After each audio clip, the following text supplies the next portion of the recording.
This tutorial is on how to express numbers as the products of primes, and there's another tutorial coming up which is about why we express numbers as products of primes. So let's take a simple product of primes and build it up ourselves from scratch. So the first thing, let's just list our primes as a reminder up to 20. So 1, you'll notice I haven't put 1 on the list because 1 is not a prime. It was once considered a prime, but it's no longer considered a prime. These are my primes up to 20. So you need to have practical knowledge of these ones and then a passive knowledge of your higher primes. So if I just take one prime, say 2, times it by 5, times it by 11, that's what we call a product of primes. So 2 times 5 is 10, times 11 is 110.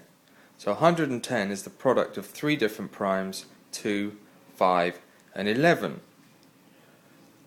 What we need now is a technique for finding out what the primes are that make up a number. So let's think of another number. Let's build it up, say 2 times 7 times 13. Okay, 2 times 7 is 14, times 10 is 140, and 3 times 14 is 42, so that would be 182. Now if you get a question that says express 182 as 1 prime times another prime times another prime, how are you going to find out how 182 is made? Now we know how it's made. It's 2 times 7 times 13. But let's look at the technique for finding out how we get the primes out of it.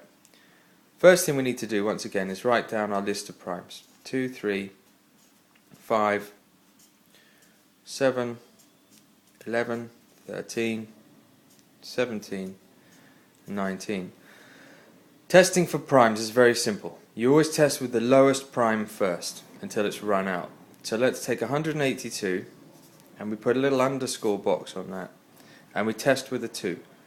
Is 182 divisible by 2? Happily it is, because the last digit is divisible by 2, so this then becomes 91. Now, we look at 91, is that divisible by 2?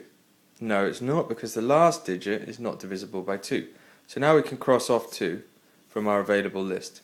Let's try 3. Is 91 divisible by 3? No, it's not. If you add the digits up, they come to 10, which adds up to 1, so it's not divisible by 3. Also, we know that 30 plus 30 plus 30 is 90, and those are all multiples of 3. So 1 more than that is not going to be a multiple of 3. So, we've exhausted 3 and we cross out 3. Is 91 divisible by 5? It doesn't end in a 5 or a 0, so no, it's not. Is 91 divisible by 7? Well, yes it is, because it's 70 plus 21, which is 3 times 7.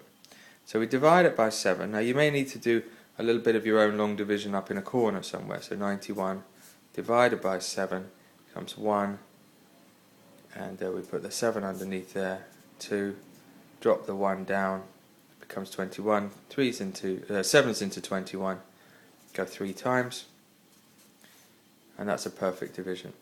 So that was 13. Now if you look at our primes, we've used 7 and 13 is what comes out, so we just divide by 13 again and we get 1.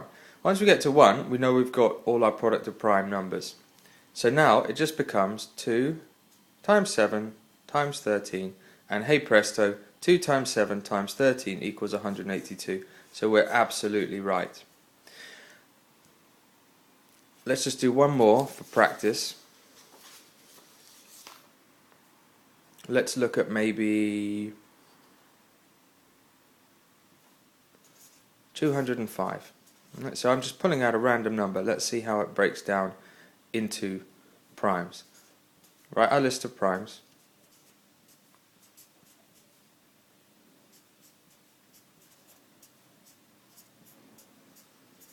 That's our list of primes. 205. Let's try 2 first. Is it divisible by 2? No, it's not, because it doesn't end in an even number. So we can cancel 2 straight away. Is it divisible by 3?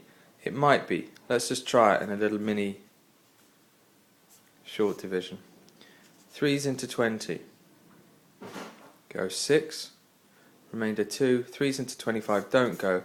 So 3 is not a prime factor. What about 5? 5 looks good. You'll notice that I'm going up the numbers 2, 3, and now I try 5. 5 looks good because it ends in a 5 or 0, so it must be divisible by 5. So let's try 5 here. 5's into 20 go 4 times, and 5's into 1 go once. 41.